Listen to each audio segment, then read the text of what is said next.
السلام علیکم ورحمۃ اللہ وبرکاتہ۔ انشاءاللہ آج سے جو ہے وہ انبیاء کی زندگی پہ سیریز جو ہے وہ شروع کر رہی ہوں میں۔ اللہ تعالیٰ استقامت دے اور اللہ تعالیٰ آپ سب کو سننے کی توفیق دے۔ چھوٹی چھوٹی چیزیں ہوتی ہیں جو ریپیٹ کرنے کی ضرورت ہوتی ہے، جب ہم ان کو ریوائز کر لیتے ہیں تو وہ ریفریش ہو جاتی ہے ہمارے دماغوں میں، اور آگے بتانے والے بھی انشاءاللہ آپ بن جائیں گے۔ حضرت حوا علیہ السلام ابو البشر حضرت آدم علیہ السلام کی زوجہ تھی۔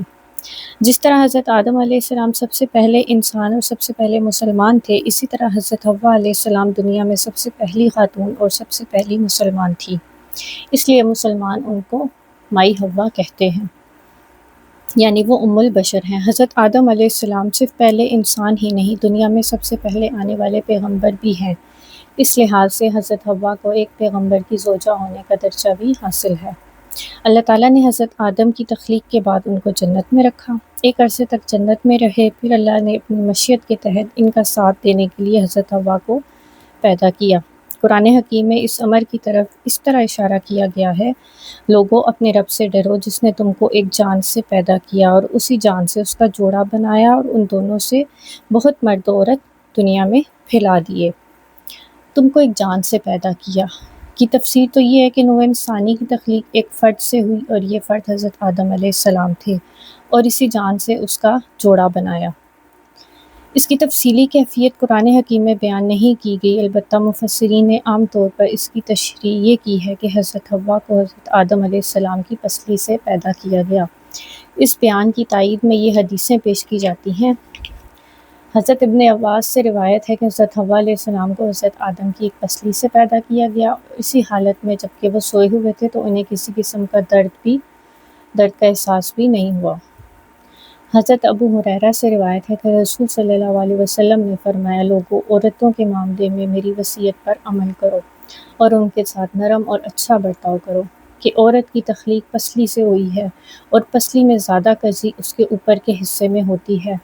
اگر تم اس ٹیڑھی پسلی کو بالکل سیدھی کرنے کی کوشش کرو گے تو وہ ٹوٹ جائے گی، اور اگر اسے یوں ہی اپنے حال پر چھوڑ دو گے تو پھر وہ ہمیشہ ویسی ہی ٹیڑھی رہے گی۔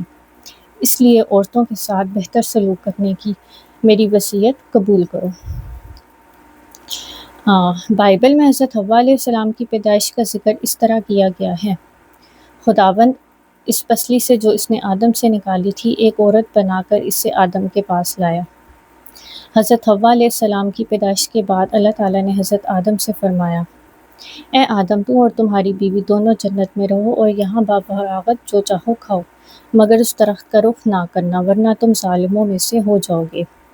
حضرت آدم علیہ السلام اور حضرت حوا کو جس درخت کے قریب نہ جانے کا حکم دیا گیا تھا، قرآن حکیم میں اس کا نام یا کسی قسم کی تفصیلات بیان نہیں کی گئیں، اس لیے اس کے بارے میں تجسس کرنے یا خیالی گھوڑے دوڑانے کی ضرورت نہیں۔ دونوں میاں بیوی ایک مدت تک جنت کی نعمتوں سے فائدہ اٹھاتے رہے اور اس عرصے میں کبھی اس درخت کا رخ نہ کیا۔ اللہ تعالیٰ نے حضرت آدم کو یہ بھی بتا دیا تھا کہ ابلیس تمہارا اور تمہاری بیوی کا دشمن ہے، ایسا نہ ہو کہ وہ تمہیں جنت سے نکلوا دے اور تم مصیبت میں پڑ جاؤ۔ یہاں تو تمہیں یہ آسائشیں حاصل ہیں کہ نہ بھوکے ننگے رہتے ہو، نہ پیاس اور دھوپ تمہیں ستاتی ہیں، لیکن تقدیر کا لکھا مٹ نہیں سکتا۔ ایک دن دونوں میاں بیوی کو تقدیر اس ممنوعہ درخت کے قریب لے گئی۔ قرآن حکیم میں اس کا ذکر اس طرح کیا گیا ہے: آخرکار شیطان نے ان دونوں کو اس درخت کی ترغیب دے کر ہمارے حکم کی پیروی سے ہٹا دیا اور انہیں اس حالت سے نکلوا چھوڑا جس میں وہ تھے۔ ہم نے حکم دیا کہ اب تم یہاں سے اتر جاؤ، تم ایک دوسرے کے دشمن ہو اور تم ایک خاص وقت تک زمین میں ٹھہرنا اور وہیں گزر بسر کرنا ہے۔ پھر شیطان نے ان کو بہکایا تاکہ ان کی شرمگاہیں جو ایک دوسرے سے چھپائی گئی تھیں ان کے سامنے کھول دے۔ اس نے ان سے کہا: تمہارے رب نے تمہیں جو اس درخت سے روکا ہے، اس کا سبب اس کے سوا کچھ نہیں کہ کہیں تم فرشتے نہ بن جاؤ یا تمہیں حیات دوام حاصل نہ ہو جائے۔ اور اس نے قسم کھا کر ان سے کہا کہ میں تمہارا خیر خواہ ہوں، اور شیطان ہمیشہ ایسا ہی کرتا ہے، وہ آپ کا خیر خواہ بن کر ہی آپ کے پاس آئے گا۔ اس طرح دھوکہ دے کر وہ ان دونوں کو آہستہ آہستہ اپنے ڈھب پر لے آیا۔ آخرکار جب انہوں نے اس درخت کا مزہ چکھا تو ان کے ستر ایک دوسرے کے سامنے کھل گئے اور وہ اپنے جسموں کو جنت کے پتوں سے ڈھانکنے لگے۔ تب ان کے رب نے انہیں پکارا، کیا میں نے تمہیں اس درخت سے نہ روکا تھا اور کہا تھا کہ شیطان تمہارا کھلا دشمن ہے؟ دونوں بول اٹھے، اے ہمارے رب، ہم نے اپنے اوپر ظلم کیا۔ اب اگر تم نے ہماری مغفرت نہ کی اور ہم پر رحم نہ فرمایا تو یقیناً ہم تباہ ہو جائیں گے۔ اللہ تعالیٰ نے فرمایا، اتر جاؤ، تم ایک دوسرے کے دشمن ہو اور تمہارے لیے خاص مدت تک زمین ہی میں جائے قرار اور سامان زیست ہے، اور فرمایا، وہیں تمہیں جینا اور وہیں مرنا ہے اور اسی میں سے تم کو آخرکار نکالا جائے گا۔ بائبل میں حضرت آدم علیہ السلام اور حضرت حوا کے جنت سے نکالے جانے کا جو قصہ بیان ہوا ہے، اس کے مطابق ممنوعہ درخت کا پھل پہلے حوا علیہ السلام نے کھایا اور پھر حضرت آدم علیہ السلام کو کھلایا۔ حضرت حوا کے اس مبینہ جرم کی سبب عورتیں قیامت تک بچے جنتے ہوئے درد ذا کی تکلیف اٹھاتی رہیں گی، اور حضرت آدم کی لغزش کے سبب ہر آدم گناہ گار پیدا ہوگا۔ صاف معلوم ہوتا ہے کہ بائبل میں یہ روایت الحاقی ہے، کیونکہ قرآن حکیم اس کی تائید نہیں کرتا۔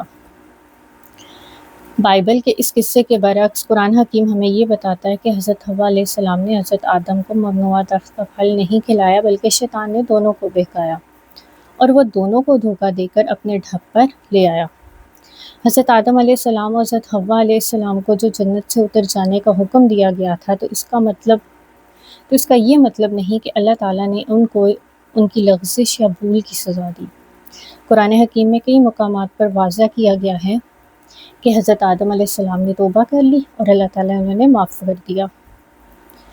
مثلاً سورہ بقرہ میں ارشاد ہوا ہے، اس وقت آدم نے اپنے رب سے چند کلمات سیکھ کر توبہ کی، جس کو اس کے رب نے قبول کر لیا، کیونکہ وہ بڑا معاف کرنے والا اور رحم فرمانے والا ہے۔ سورہ طٰہٰ میں فرمایا گیا ہے، پھر اس کے رب نے اس کو برگزیدہ کیا اور اس کی توبہ قبول کر لی اور اسے ہدایت بخشی۔